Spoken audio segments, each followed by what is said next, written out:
नमस्कार दोस्तों। दूसरे चरण के रुझान लगभग लगभग साफ हो गए हैं। बिहार किधर जा रहा है उस पर बात करने के लिए आज हमारे साथ लक्ष्मण यादव जी हैं। भाई, इन्होंने भी रैलियां करी हैं, इन्होंने भी खूब माहौल भापा है। 10-12 दिन से ज्यादा वहां पर रहे हैं बिहार में और जमीनी हाल समझ चुके हैं। इनसे जानने के लिए हम इस वक्त इनके साथ जुड़े हैं कि आखिर बिहार को ये किधर जाता हुआ देख रहे हैं, किसके पक्ष में जाता हुआ देख रहे हैं। लक्ष्मण जी, आपको बहुत बहुत स्वागत है। बहुत शुक्रिया आपका प्रज्ञा जी। लक्ष्मण जी, हमने आपके बहुत सारे वीडियोस देखे हैं, आपके भाषण बहुत वायरल हैं बिहार के। तो किधर जाता हुआ देख रहे हैं? भीड़ तो सब है महागठबंधन के साथ में, लेकिन वोटर किसके साथ में? जी, ये बात हमने देखी। लगभग 10-12 दिन रहे बिहार में और बिहार के महागठबंधन वाले खेमे के साथ रहे।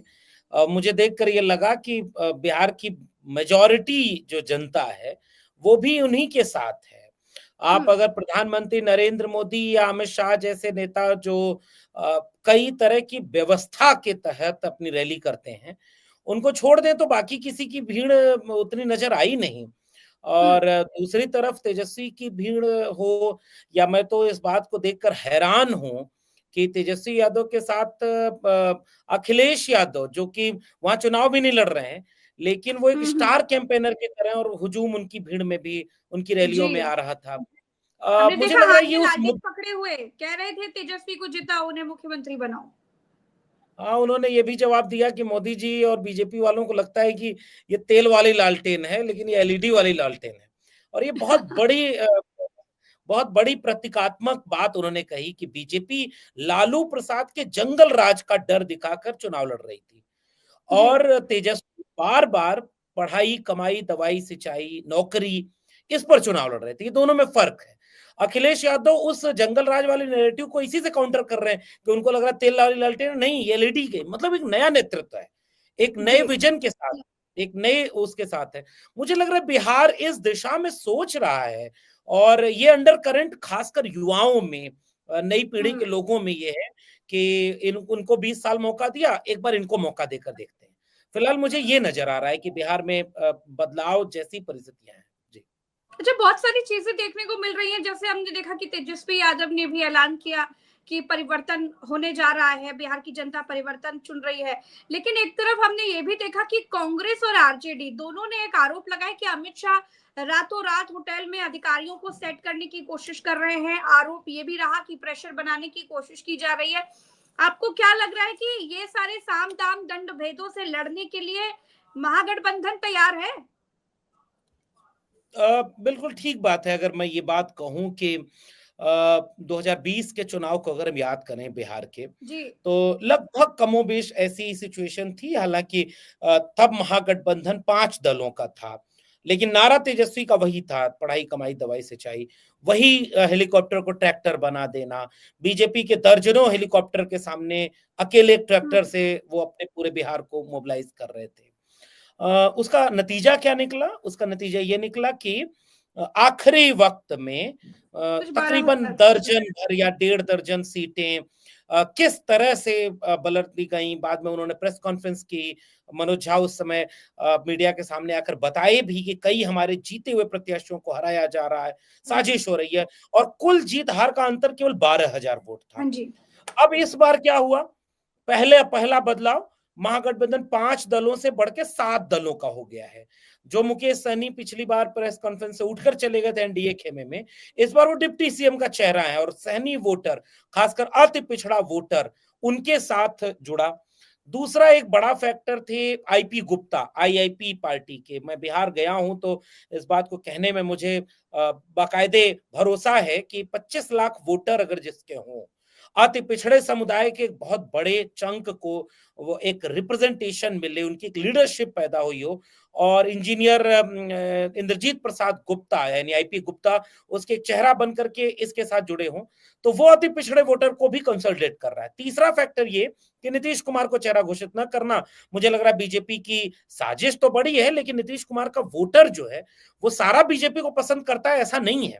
उसमें हाँ, एक सोशलिस्ट खेमा है जो नीतीश सही कुमार बात। की उस छवि को पसंद करता है, जो बुलडोजर की बात नहीं करते, हिंदू मुस्लिम नफरत की बात नहीं करते, बीजेपी के साथ भी रहते हैं तो भी अपनी शर्तों पर रहते हैं।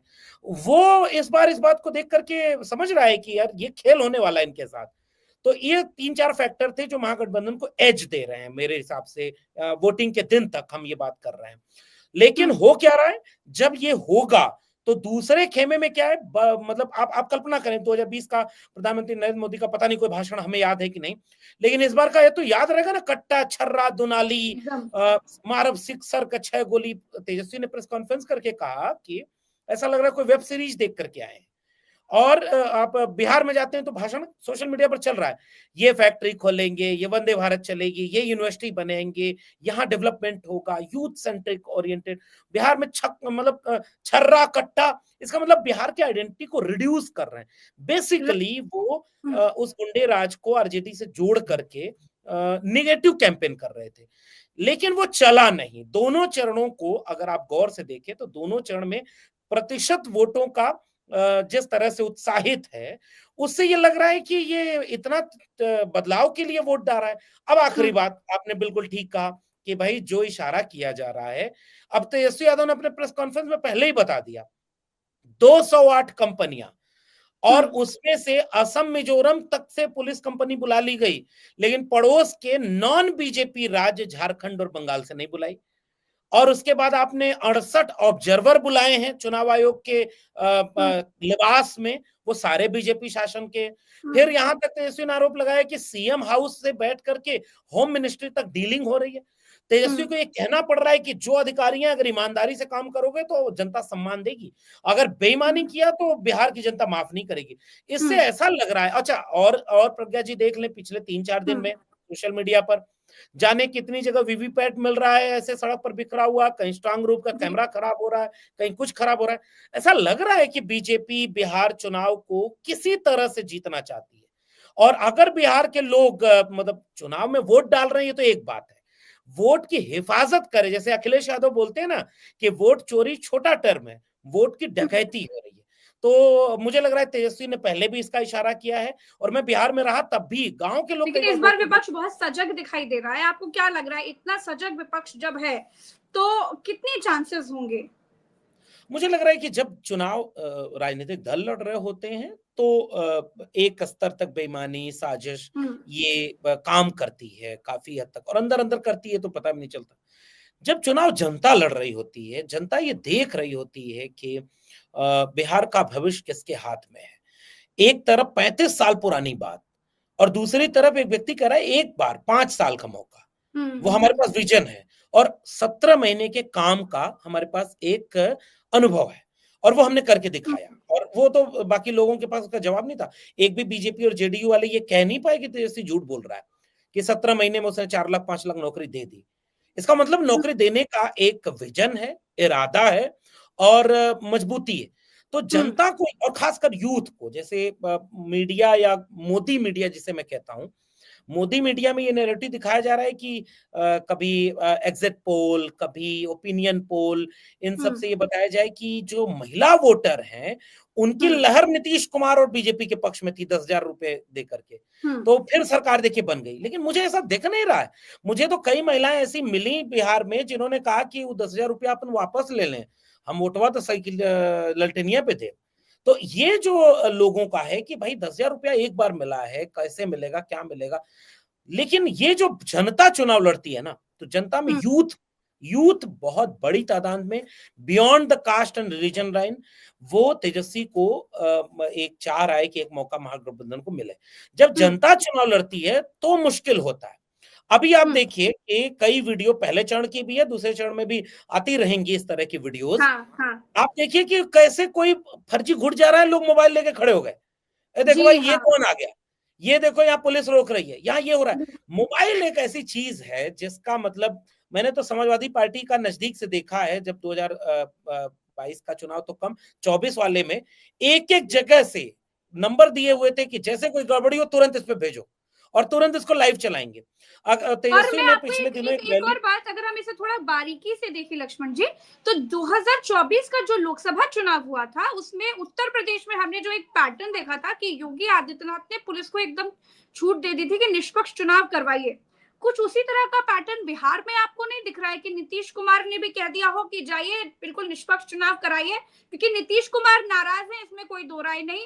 दूसरे चरण के पहले पहले हमने देखा कि नारा लोकेश जो कि नायडू के बेटे हैं, उनको चाचा जी को मनाने यानी नीतीश कुमार को मनाने के लिए भेजा गया है कि आप ज्यादा नाराज मत होइए, समझ जाइए, लेकिन नीतीश कुमार है कि मानने के लिए तैयार नहीं है।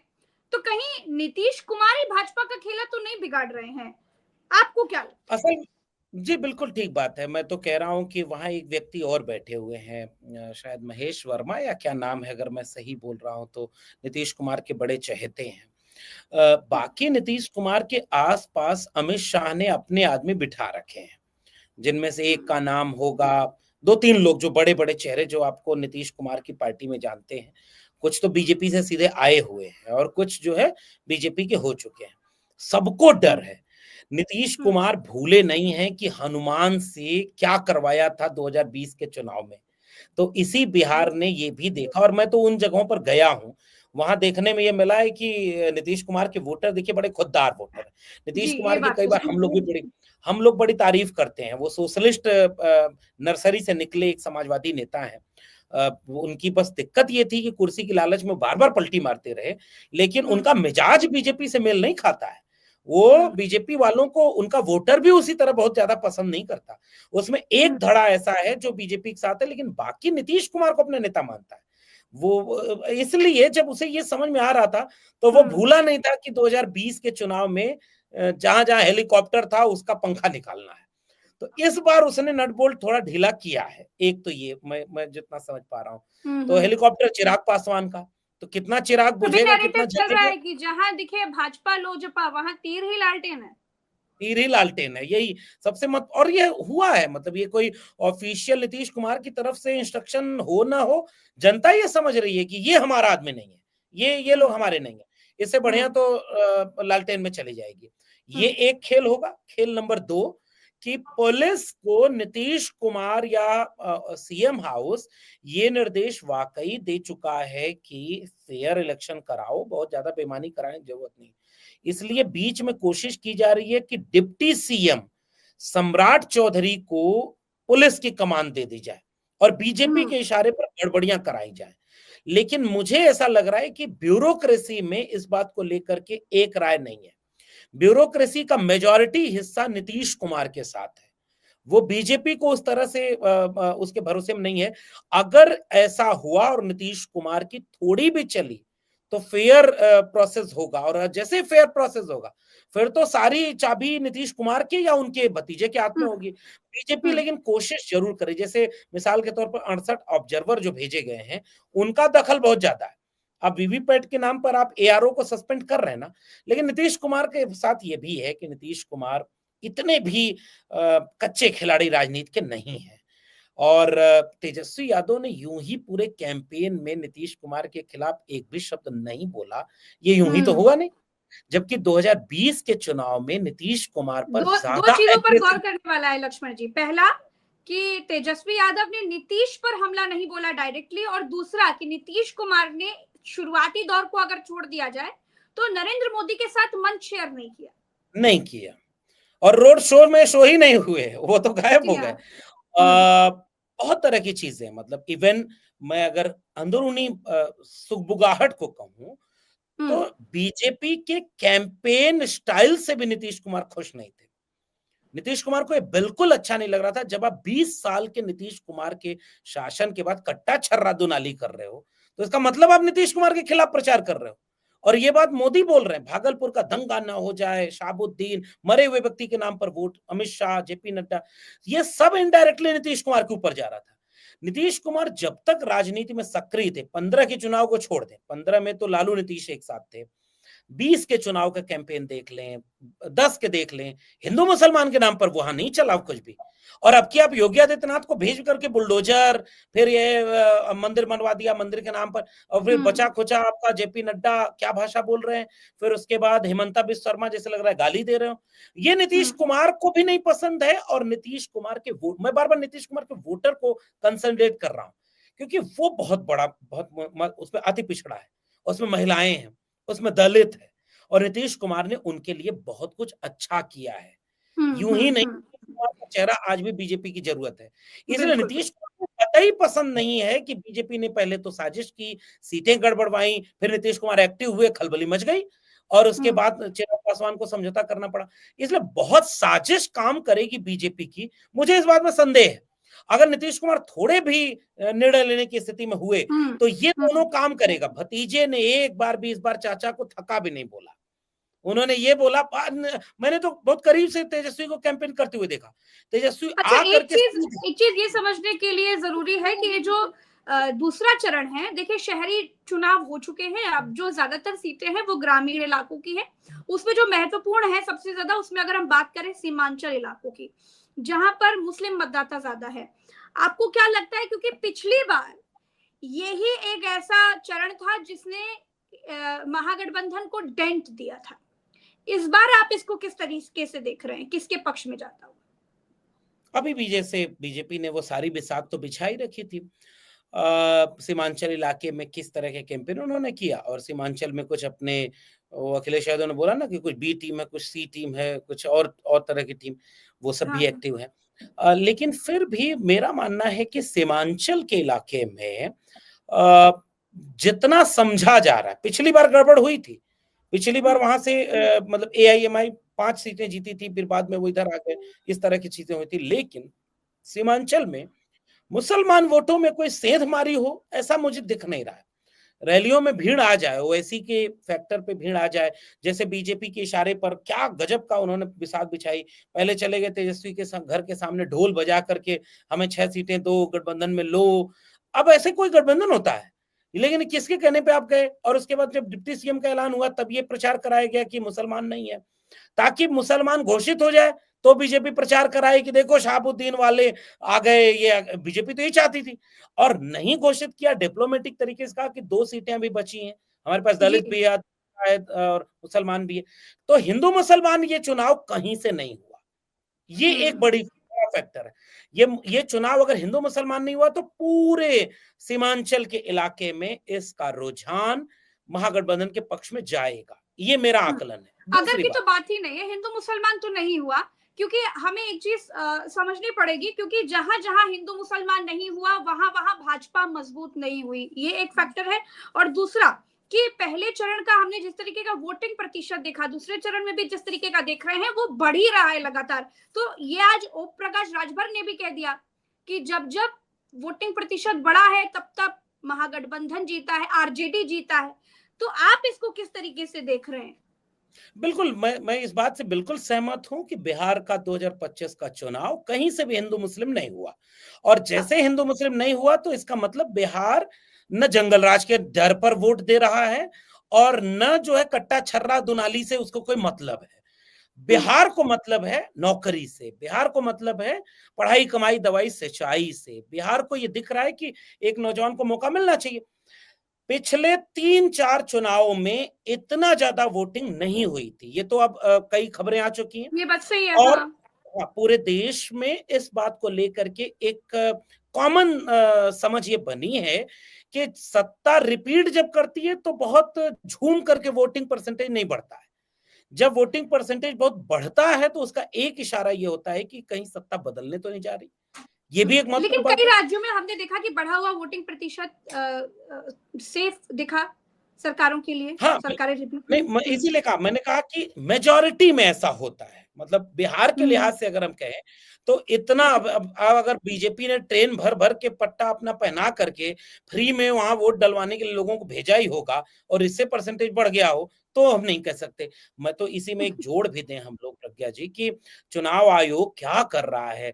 और तेजस्वी ने कितना महत्वपूर्ण सवाल उठाया था कि 6 को वोट पड़ा और 10 तक आप उसका बाइफरकेशन नहीं बता पाए, तो 11 को जो वोट पड़ रहा है 14 को गिनती है, 3 दिन में कैसे बता पाओगे? इसका मतलब ये कि आंकड़े तक नहीं बता पा रहे हैं, इसका मतलब क्या है? ये एक अलग डिस्कोर्स है, धांधली के कई संकेत हैं। लेकिन फिलहाल ऐसा लग रहा है कि बिहार के मुद्दे बिहार पर हावी हैं, और कोई नफरत का एजेंडा, कोई नकारात्मक एजेंडा बिहार में चलता तो नहीं दिख रहा है। अब इसके बाद भी बीजेपी जीत जाए तो फिर अब बीजेपी चुनाव क्यों लड़ रही है?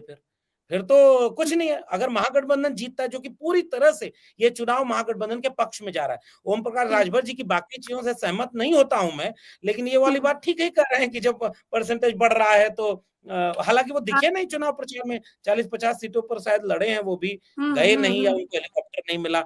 बिहार क्या मन मिजाज इस बार मुझे अलग दिख रहा है, और बीजेपी के नेताओं के बॉडी लैंग्वेज, उनकी भाषा और तमाम चीजों की नकारात्मकता ये दिखा रही है कि महागठबंधन को एज है। और अगर ये लाठी लेकर के अगर पहरेदारी नागरिकों ने कर ली बिहार के, तो फिर बिहार में सत्ता परिवर्तन तो तय है, ये मेरा मानना है, साफ है। अच्छा, चलिए, बहुत बहुत शुक्रिया लक्ष्मण जी, आपने समय दिया। दर्शकों का भी बहुत बहुत आभार। हम फिर मिलेंगे अगली चर्चा में, भी इतना ही। नमस्कार, जय हिंद, जय बिहार।